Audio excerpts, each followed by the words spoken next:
Hi, and welcome to another Fit for Purpose product presentation.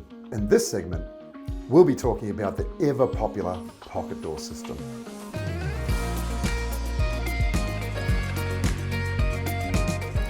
In this video, we're going to take a look at the Exedra2 bifolding pocket door.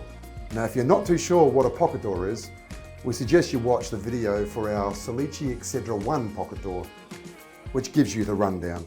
So, what's the difference between Exedra2 and Exedra2, you might ask? Exedra2 is a pocket door for single panel doors, and Exedra2 is a pocket door for bifolding doors. Within Exedra2, there's two models.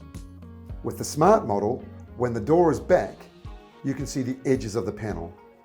With the Star model, there's a built-in panel that covers up those panel edges. Why should you ask for a Salice pocket door?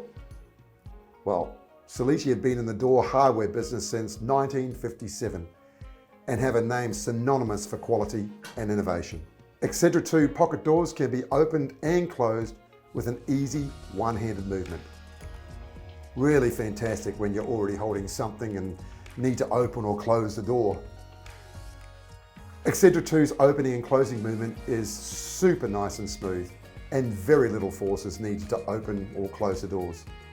In fact, they almost open and close by themselves. The soft close deceleration is also very smooth. All the weight bearing is done in the side of the unit, and that means no ugly profiles across the top of your cabinet. Also with Salice Exedra2, when the panels pivot, the door panels close together facing each other, so they're protected from marking and other damage through the mechanism's movement.